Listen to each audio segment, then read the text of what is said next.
thank you very much for having me here. First, I would like to thank Ji Hong for bringing me here for my first visit to Korea. Because I missed the casual conference, so I'm really happy to come back.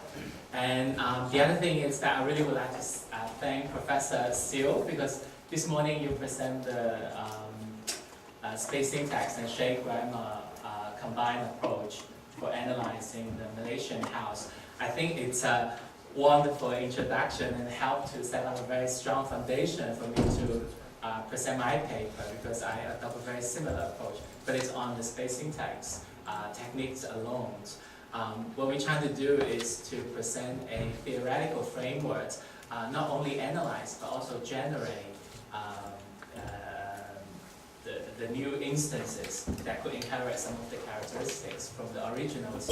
And I suppose if I quote something that you say this morning, you say that space syntax or some of the computational technique is a very useful tools for extract the culture DNA. I guess my paper trying to show how those DNA can be reconstituted to produce design cases and provide some of the discussions how we might be able to have a method that we could actually identify the similarity or the inheritance that come from the origin.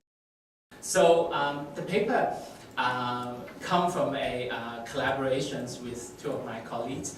Michael Oswald is my colleague back in Newcastle. He's done some of the space syntax analysis on a number of 20th century seminal works of important architects. So the projects, one of the projects that I worked with him was on a series of rural houses by Australian architect Glenn Merker. So we thought that, well, why don't we put it into a totally different context? I'm originally from China, so I immediately thought of the Chinese traditional private gardens, and also it's in a very different context, because in Merker we mainly look into interior space, and this one it's actually in a landscaping environment. And the other thing is that my graduate study students, Rong Rong Yu, she graduated and she's looking for a job, by the way. So she has nothing to do. And her PhD is on parametric design, so we thought, oh wow, why don't we use parametric design? Let's just have fun to see, once we got all these analysis results, can we actually direct those results to come up with some design instances to see if we can do anything with it. Okay. It's not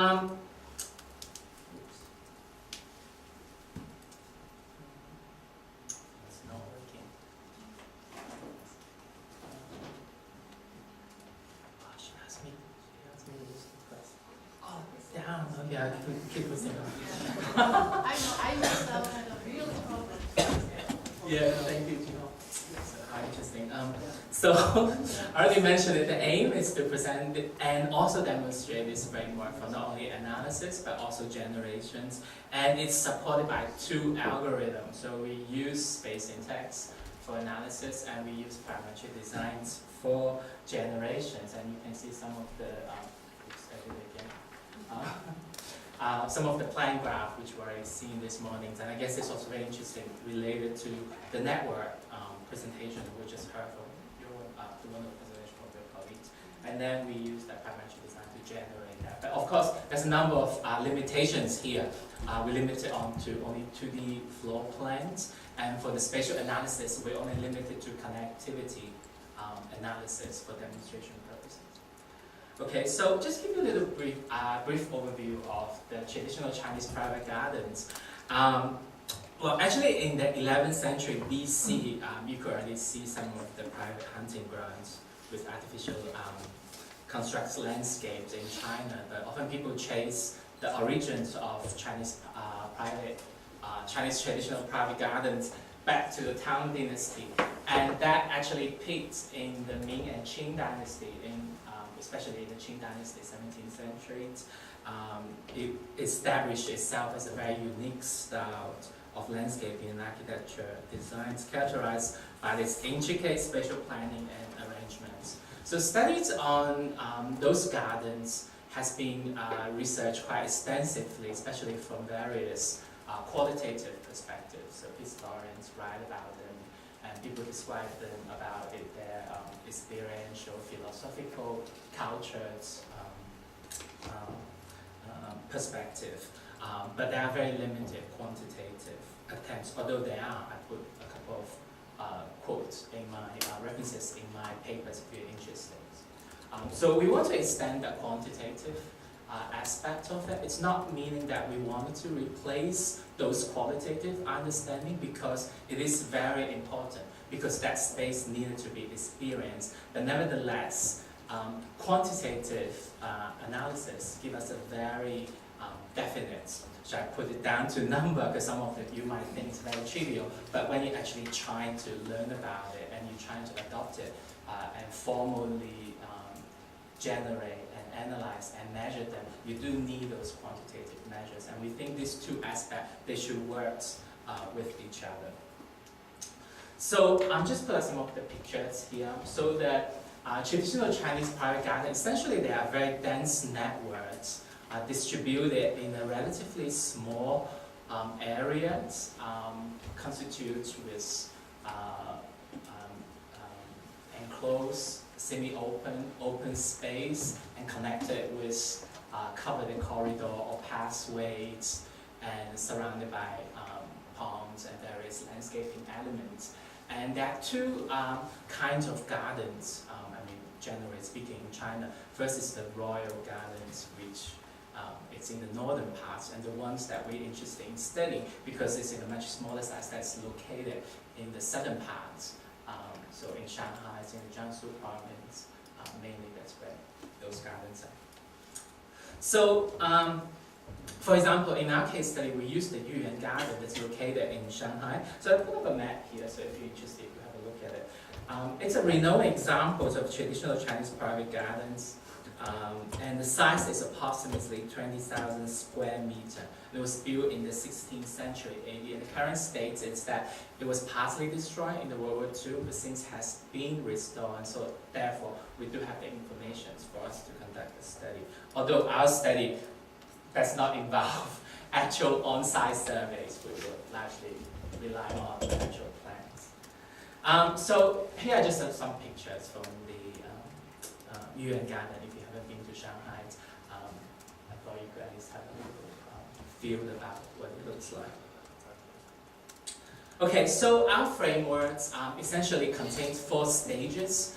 So I mentioned that I want to cover 2 aspects. First is the analysis, then it's the generation. So stage 1 is spatial analysis. So we aim to capture a comprehensive set of spatial, social quality of traditional Chinese private gardens through selected space syntax techniques.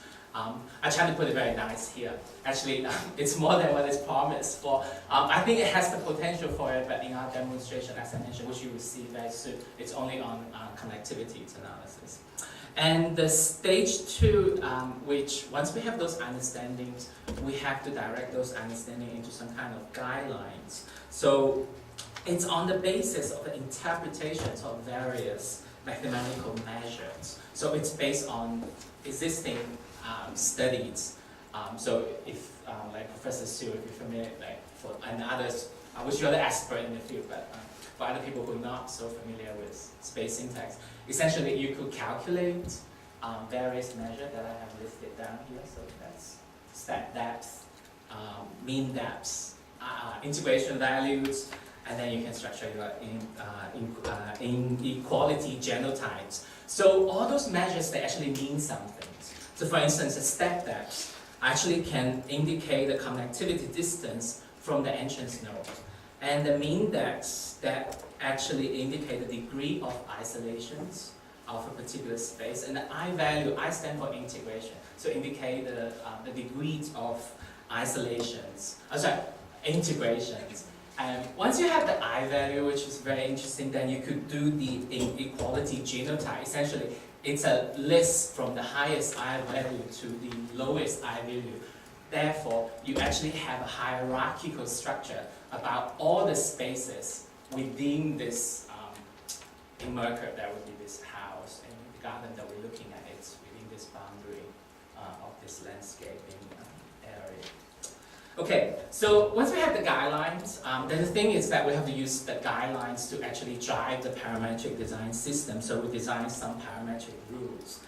So I thought I'd just give you a few examples, and I know we have Rob, which is the expert in parametric design, so I'm going to put some example here, avoid that you ask me how do you actually generate it. So I'll give a few examples. Once you have some understanding about connectivity analysis, you could actually, in the parametric system, to set the constraints for connections amongst different spaces. You also can set the numbers of the spaces that you want to include in the gardens and set the sign boundaries so that it confines into the actual site and predefine entrance navigation paths as the input parameter. So once you have all that, then you let the computer runs.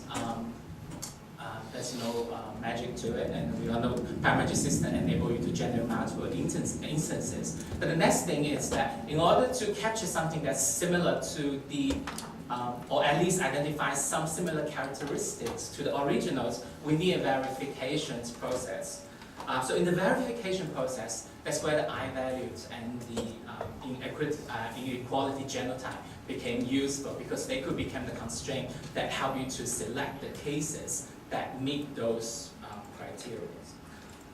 So let me show you the particular cases that I presented in the paper. So we use Yuan Garden.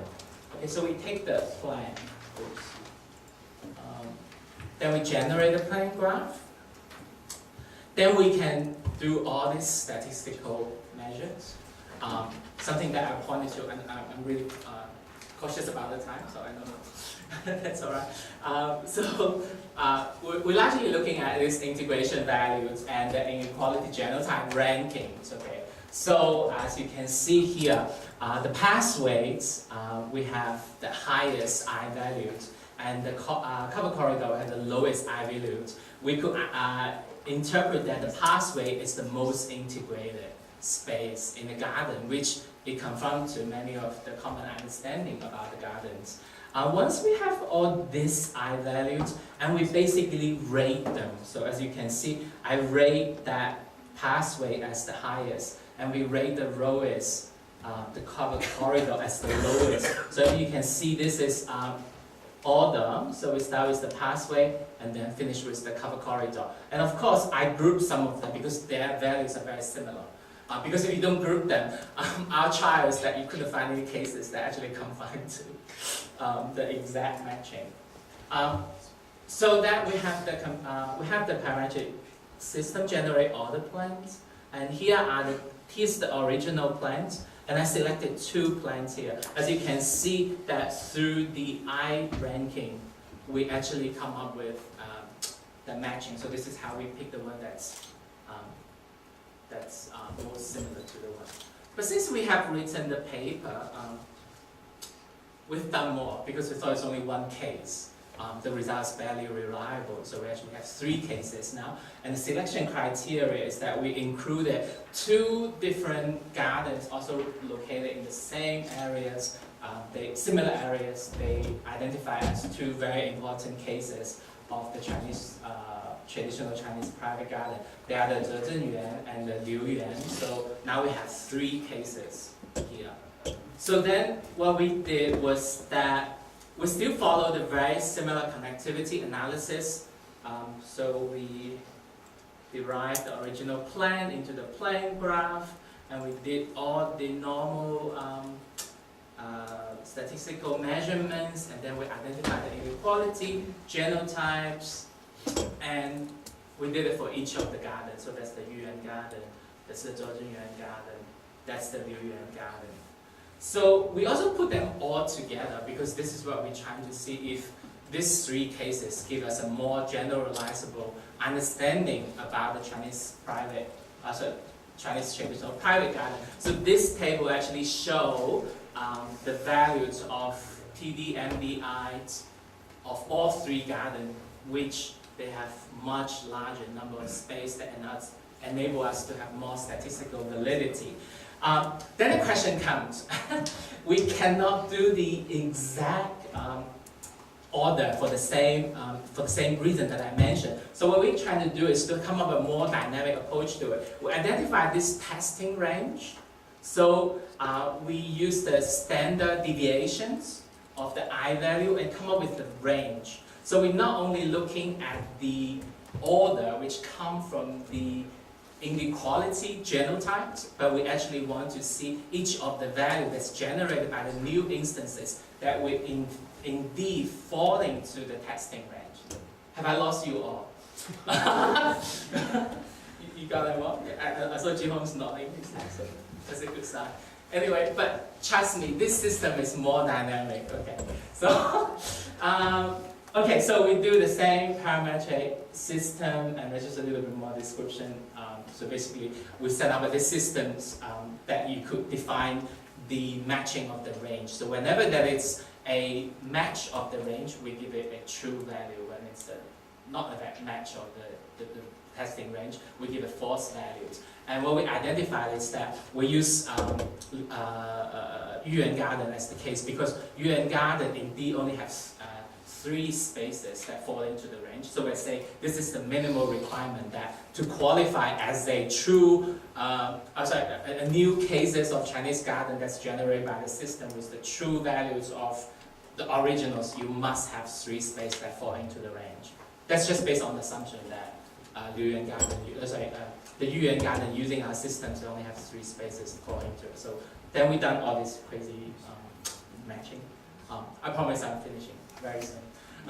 So this is just an example to show you how all these things all come together, and this is just part of the parametric system where we set the value, etc. But I want to play this little animations here. So basically, these are all the cases that we generated. Unfortunately, it's not included in the paper because it's done after the paper. Yeah. Okay, but you got an idea, yeah? So it's a more dynamic systems that not only matching the inequality genotype, but also we're trying to match the range. Because with the range, it's actually much more dynamic. Okay, so, all right, I'm gonna finish on these slides. I really don't need to draw any conclusion because I don't have any time to draw any conclusion, but I just want to say that's a lot of work yet to be done, because the first thing we want to do is actually turn it into a 3D. Then it became actually very complex issues to deal with. I'm sure Professor Siu, could echo on that. So various things, like you could do a very direct replacement only into 3D models, but we could also combine with other parameters, space syntax techniques to actually measure the openness, the visibility. All those little exercises will become very useful. We are also continuing the further categorizations of the Chinese traditional private gardens, because they actually vary quite significantly in sizes. So at the moment, we all call them private gardens because they're small in sizes, but between them, there's actually quite a large range. So we want to categorize them into the different, more precise size range to see if we come up with a more interesting result. Okay, thank you very much.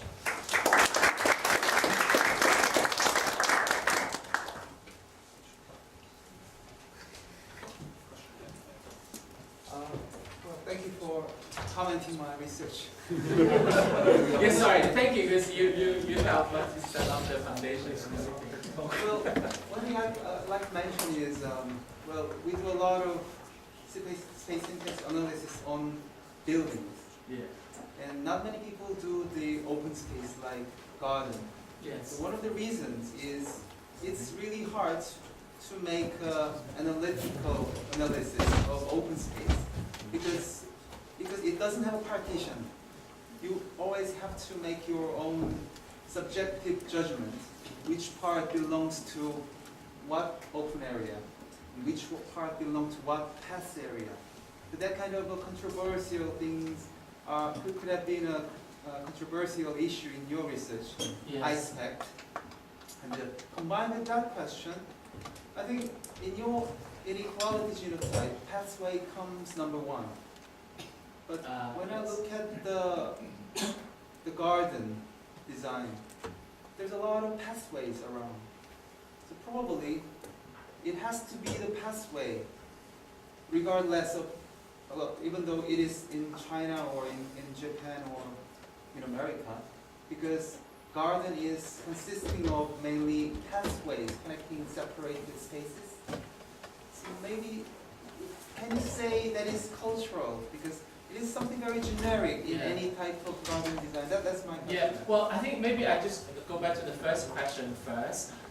In the gardens that we're looking at, actually a lot of areas, they have the partitions or the boundary to define them. So, sorry, because of the time limit, I didn't introduce the 6 spatial type that we're looking at. So there are large rooms, small rooms, pavilions, yard, square, covered corridor, and pathway. So actually, readily, the large room, small room, pavilion, and the covered corridors, you could immediately identify them. So there's no ambiguity between them. So some of the ambiguity might be the pathway versus the yard and square, and the only differences of definitions that in the yard and square, they are slightly larger area that people can perform functions to it. But we do have limitation here, that's for sure. For instance, we do not consider the pond.